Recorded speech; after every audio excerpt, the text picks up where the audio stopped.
What is going on, guys?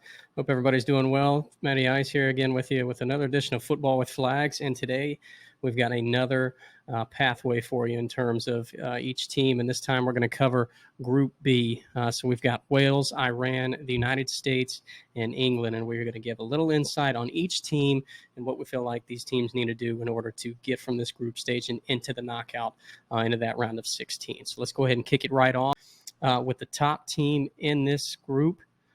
Which is England. Now, England, of course, they're kind of like the Dutch in Group A in terms of, everybody looks at them, obviously, a European powerhouse, probably should go through this group with relative ease. However, again, considering they're one-off games, anything could really happen. They're going to go ahead and kick their schedule right off with Iran. Then they'll have the United States and then Wales. For me, I feel like one of the biggest talking points with this group and this team especially is, can they win the group with authority? Can they really go out there, play the way that they know they're capable of? Because on paper, they're better than every other team in this group. It's just a question of, can they go out and execute, not play down to their opponent? And when I say down to their opponent, I say that lightly. I'm not trying to criticize each of these other three teams in the group because each of them have their own set of significant talent and ability to try and go out and try and take points away from England. I'm just simply saying that, if England play as best as they possibly can and are in pretty decent form, they should win this group. So the question is, can they do that with authority, though? Can they really go out, challenge their opponents, and take it to them as much as possible? For me, I feel like one of the question marks with this group and this team is, can England, are their fans, are tabloids, media, that kind of thing, are they going to spoil those expectations in terms of their capability? Because again, yes, they're projected to win the group. A lot of people are predicting that to happen. However, England actually haven't won a group since 2006. They didn't win it in 2010. The United States, I believe, did get it, even though they both had 5 points to beat them off of goal differential.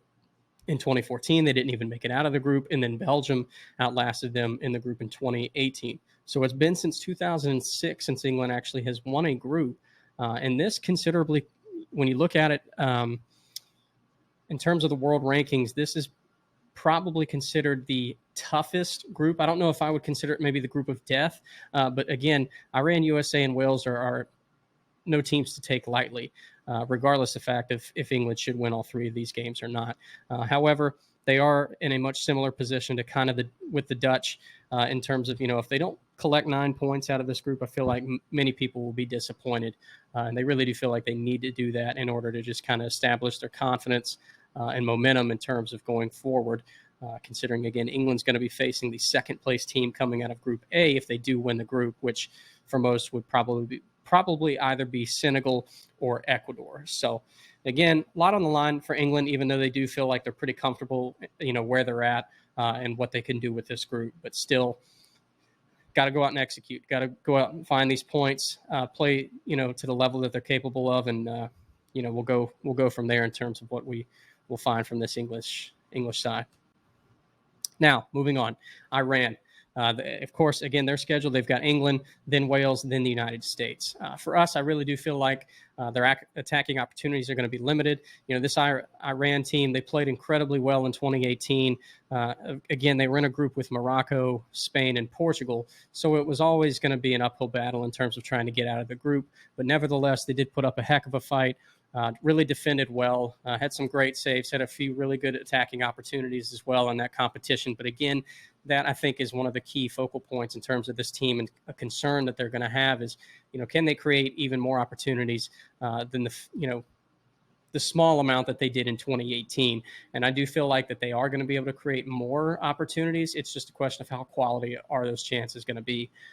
Again, I think Iran is in a position that they're probably not going to outpossess any of these opponents, but they do have a good opportunity to try and, counter them well, get at these teams on set pieces, and just find a way to be really stubborn in terms of their defense and cutting off those passing lanes, defending aerial threats, and making sure that, that they don't put themselves exposed in any chances where once they do put numbers forward, they're caught vulnerably in the back, which – I think at some point or another is going to happen. It's just whether or not a team takes advantage of it.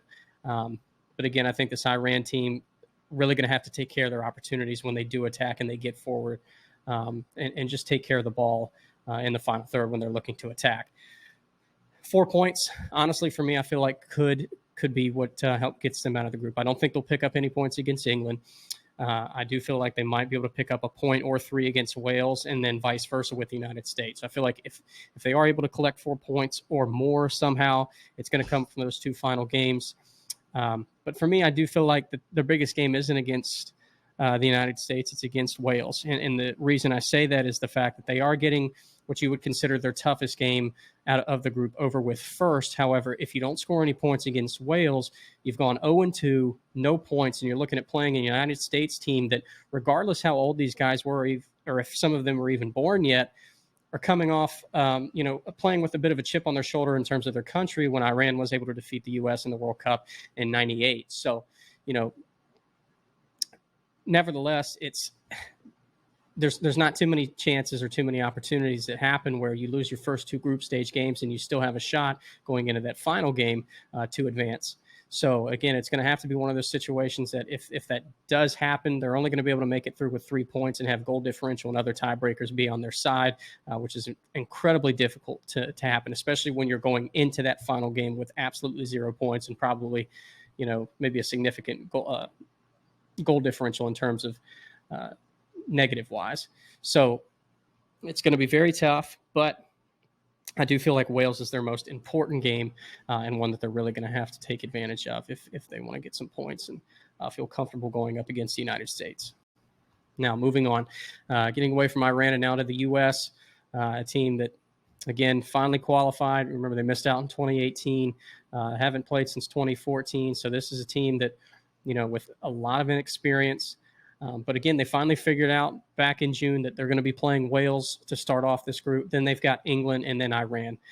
This is such an interesting group for the U.S. in terms of the 3 opponents that they've got. But I do feel like that for this team, the magic number of points that they're going to have to try and get is 5. And from that, I mean in the sense that they're going to have to either beat Wales or Iran, and maybe pick up a point against England and the other team as well. And considering that, I feel like that for this team, it's going to have to come just kind of similarly from the way it did in 2010, in the sense that,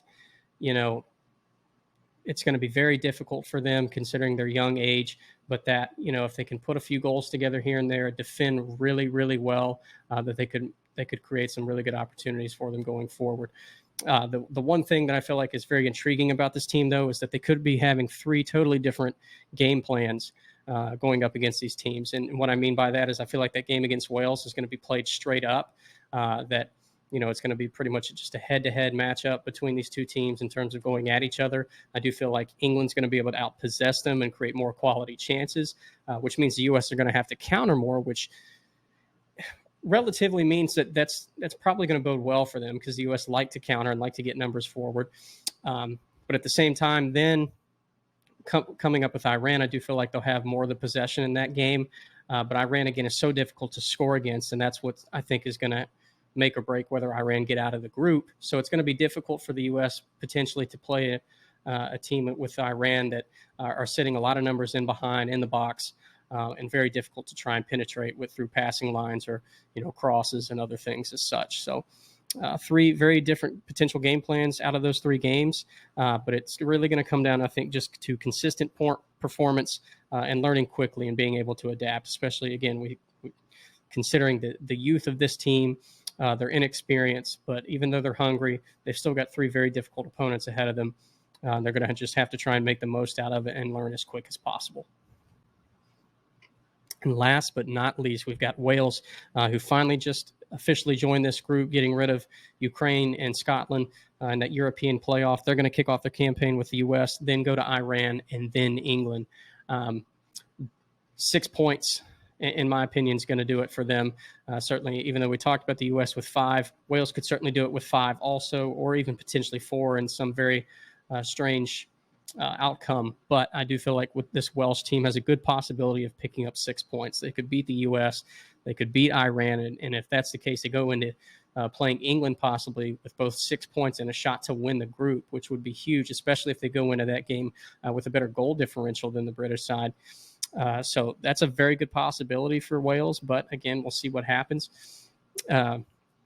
I do feel like, though, that this team, if they have a tough start to the group, they're going to have to go in to the game against England with at least 3 points. If they go in with just 1 point or 2 points, I feel like they're in a lot of deep trouble, considering what the U.S. and Iran might each have by the time they play each other in that final group game. But if they go in with 3 points, I think that they're sitting a lot better with the possibility of making it out and advancing to the knockout stages. Big question for me, though, is how much do they rely on Bale? This is kind of similar to what we talked about with Mane and Senegal in that first video with Group A. Is again, Bale, when he puts on a Welsh uniform, just plays out of his mind. It seems like, and becomes a different person, despite any kind of criticism he gets from his club playing days and what he does with those sides. But for me, I feel like Bale is going to be such a threat, regardless his move here to LAFC and what kind of performance and form he's in by the time that November comes around. Once he puts on his nation's colors, it's just a totally different story.